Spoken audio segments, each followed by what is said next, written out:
حقیقت Terman oats. وہ اذیتناک لمحہ مجھے اچھی طرح یاد ہے جب بے چینی اور بے قراری کا وہ عالم جو پچھلے کئی دنوں سے مجھ پر طاری تھا اچانک ہی معدوم ہو گیا تھا اور میری تمام مشکلیں یکدم آسان ہو گئی تھیں۔ میں نے محسوس کیا کہ میرے آنسو بے تحاشا بہہ رہے ہیں اور کسی طرح بھی رکنے کا نام نہیں لے رہے۔ یہ میری آنکھوں کو کیا ہو گیا ہے؟ کل صبح ہی ڈاکٹر سے مشورہ کروں گا، میں نے سوچا، اور اس کے ساتھ ہی ایک بار پھر خوابوں کی دنیا میں کھو گیا۔ یہ خواب حقیقت کے اس قدر قریب تھا کہ میں ایک لمحے کے لیے چکرا کر رہ گیا۔ کیا ایسا واقعی ممکن ہے؟ میری بیوی الزبتھ مجھے مستقل جھنجھوڑے جا رہی تھی، لیکن میں وہاں کہاں تھا؟ میں تو اپنے جسم کو چھوڑ چکا تھا اور دور کھڑا دلچسپی کے ساتھ یہ تماشا دیکھ رہا تھا۔ وہ مجھے جھنجھوڑ رہی تھی اور ساتھ ہی ساتھ دہشت ناک لہجے میں چیخ چیخ کر آواز بھی دے رہی تھی، بوتھم، بوتھم، اٹھو، آنکھیں کھولو، کیوں مجھے ستانے پر تلے ہوئے ہو؟ میری نگاہیں مسلسل اپنے جسم پر جمی ہوئی تھیں، جو موسم سرما کی یخ بستہ صبح میں یوں پھیلا ہوا پڑا تھا جیسے کسی جانور کی لاش ابھی ابھی زمین کے اندر سے کھینچ کر نکالی گئی ہو۔ مجھے اپنے آپ کو اس حالت میں دیکھ کر ابکائی سی آ گئی۔ الزبتھ کے ہاتھ اچانک رک گئے۔ اس نے میرے جسم کو جھنجھوڑنا یکلخت موقوف کر دیا اور اٹھ کر نیچے جانے لگی۔ وہ یوں تیرتی ہوئی چل رہی تھی جیسے کوئی انجانی قوت اسے اڑا لیے جا رہی ہو۔ وہ نیچے پہنچی اور سیدھی فون کے پاس جا کھڑی ہوئی۔ چند لمحے وہ یوں ہی خلا میں گھومتی رہی اور پھر اس نے کوئی نمبر ڈائل کرنا شروع کر دیا۔ ڈاکٹر ایلبرٹ، بس آپ بغیر کوئی سوال کیے فوراً میرے گھر آ جائیں، اور اس نے کریڈل دبا دیا۔ وہ بوڑھا ڈاکٹر جس کا نام ایلبرٹ تھا چند ہی منٹوں میں آ پہنچا۔ وہ ہمارا خاندانی ڈاکٹر تھا۔ میں دیکھ رہا تھا کہ وہ اب نہایت توجہ سے میرے جسم کا معائنہ کر رہا ہے۔ اس نے میری نبض کو جانچا اور پھر ایک پینسل ٹارچ کے ذریعے میری بے نور آنکھوں کا معائنہ کرنے لگا، اور یکایک نہ جانے مجھے کیا ہوا کہ میں نے چلانے کی کوشش کی۔ میں نے اپنے جسم کے ہر عضو کو حرکت دینے کی کوشش کی، لیکن ناکام رہا۔ کیا بوتھم؟ کیا وہ؟ الزبتھ ہکلائی اور وہ حیرت و تعجب سے ڈاکٹر کو دیکھنے لگی۔ گھبراہٹ کے مارے اس کے منہ سے آواز بھی نہیں نکل رہی تھی۔ ڈاکٹر ایلبرٹ سیدھا کھڑا ہو گیا۔ اس نے اپنے جملہ اوزار اپنے بیگ میں واپس رکھے اور گمبھیر لہجے میں بولا، ہاں، یہ ایک حقیقت ہے کہ بوتھم اب اس دنیا میں نہیں رہا۔ میں نے تمہیں پہلے ہی خبردار کر دیا تھا کہ ایسا کسی وقت بھی ہو سکتا ہے۔ ہاں، آپ درست کہہ رہے ہیں، یہ حادثہ کسی بھی لمحے جنم لے سکتا تھا اور میں نے اس کے لیے اپنے آپ کو تیار کر لیا تھا۔ الزبتھ کی آواز اب پرسکون اور واضح تھی۔ میں نے دل ہی دل میں الزبتھ کی قوت برداشت کو داد دی۔ اس نے میری موت کی خبر کو کس باہمت اور بہادری سے سنا تھا، لیکن میرا تو انتقال نہیں ہوا، میں زندہ ہوں۔ کوئی ہے جو میری فریاد سن سکے؟ میں نے اپنے حلق سے بھرپور آواز نکالنے کی کوشش کی، لیکن کامیاب نہ ہو سکا۔ ڈاکٹر ایلبرٹ اپنے بدھی تحریر میں میری موت کا سرٹیفکیٹ گھسیٹ رہا تھا۔ اپنا کام ختم کرنے کے بعد وہ الزبتھ سے مخاطب ہوا، مجھے بے حد افسوس ہے مسز بوتھم، موت کا ایک وقت متعین ہے، لیکن مجھے حیرت اس بات پر ہے کہ آخر مسٹر بوتھم اتنے طویل عرصے تک اپنی زندگی کی گاڑی گھسیٹنے میں کامیاب کیسے ہوئے؟ جواب میں الزبتھ دو آنسو بہا کر رہ گئی۔ میں نے اچانک اپنے آپ میں زندگی کی ایک نئی لہر محسوس کی اور اپنے جسم کو حرکت دینے کی کوشش کرنے لگا۔ ایک لمحے کے لیے میں اپنی پلکیں جھپکانے میں کامیاب بھی ہو گیا۔ میری نگاہوں میں زندگی کی ایک رمق سی چمکی، لیکن اگلے ہی لمحے معدوم ہو گئی۔ میں اکثر اس بات پر نہایت سنجیدگی سے غور کرتا رہا ہوں کہ موت در حقیقت کیا شے ہے۔ کیا واقعی موت کے بعد بھی کوئی زندگی ہے؟ کیا روح کا کوئی وجود ہے؟ میں اپنی زندگی میں مذہب کا قائل نہیں رہا، میں کبھی چرچ بھی نہیں گیا اور نہ ہی کبھی اپنے گناہوں کی معافی مانگی۔ دراصل میں گناہ کو گناہ سمجھتا ہی نہیں تھا، میں تو بس اسی زندگی کو قانون قدرت سمجھتا رہا۔ لیکن اب رفتہ رفتہ میری عقل کہہ رہی تھی کہ میں غلطی پر تھا۔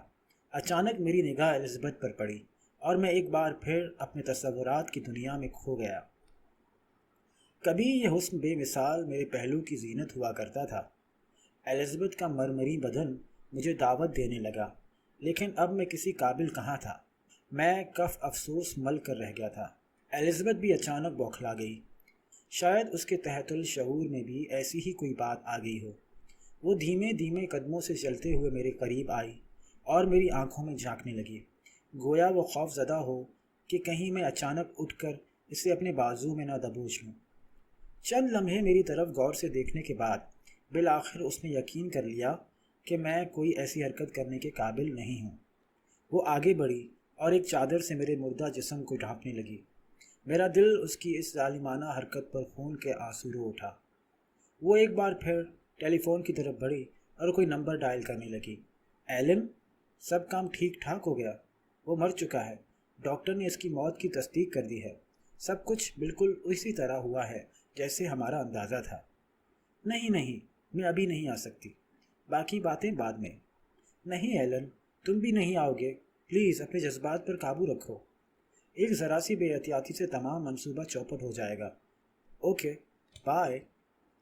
الزبتھ کے الفاظ میرے ذہن پر ہتھوڑے کی طرح برس رہے تھے، لیکن میں نے اپنے آپ کو یہ سوچ کر تسلی دینے کی کوشش کی کہ میں خواب دیکھ رہا ہوں۔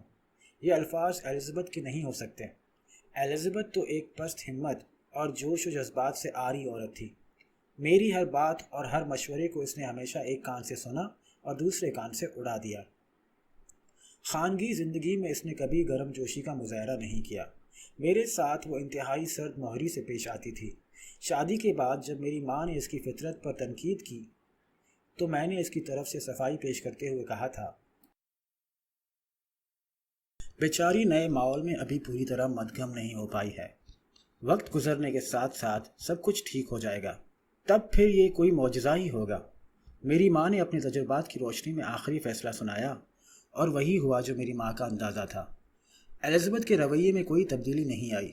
شاید الزبتھ کا ذہن لطیف جذبات سے یکسر خالی تھا، لیکن نہیں، میرا خیال غلط ہے۔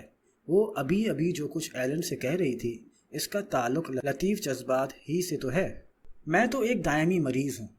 اب سوچتا ہوں کہ واقعی اتنا طویل عرصہ زندگی گزارنا اور ساتھ نبھانا کس قدر مشکل کام ہے۔ الزبتھ واقعی بڑی ہمت والی عورت ہے۔ مجھے خوشی تھی کہ چلو اس بہانے الزبتھ میں خود اعتمادی پیدا ہوئی۔ میری موت کے بعد اس کے پاس ایک سہارا تو موجود ہے، ایلن کی شکل میں۔ اب میں دیکھ رہا ہوں کہ میرا جنازہ تابوت میں رکھا جا رہا ہے۔ تابوت لے جانے والی گاڑی دروازے پر کھڑی ہے۔ گاڑی چل پڑی اور قبرستان کے دروازے پر جا کر کھڑی ہو گئی۔ چند لوگوں نے مل کر میرے تابوت کو گاڑی سے نکالا اور اب مجھے قبر کے اندر لٹایا جا رہا ہے۔ میرے تمام رشتہ دار اور دوست احباب حسرت زدہ نظروں سے میری جانب دیکھ رہے ہیں۔ ان کے جسم پر سیاہ لباس ہیں، خواتین کی آنکھوں سے آنسو رواں ہیں، جبکہ مرد سوگوار چہرے لیے خاموش کھڑے ہیں اور دل ہی دل میں دعائیں پڑھ رہے ہیں۔ مجھے ایک دھندلا سا سایہ بھی نظر آ رہا ہے جو کافی دور کھڑا یہ تمام منظر دیکھ رہا ہے۔ شاید وہ ایلن ہوگا۔ الزبتھ اپنی ماں کے ہمراہ بالکل میرے قریب کھڑی ہے۔ اس کی آنکھوں سے مسلسل آنسو بہہ رہے ہیں اور اس کی سسکیاں عرش و فرش کو ہلا دے رہی ہیں۔ تمام کارروائی مکمل ہو چکی۔ اب سب لوگ واپسی کے سفر پر چل پڑے ہیں۔ میں بھی ان کے ساتھ شامل ہوں اور الزبتھ کا تعاقب کر رہا ہوں۔ اس کے دل فریب جسم پر ایک بیوہ کا لباس ہے۔ جلدی وہ گھر واپس آ گئی۔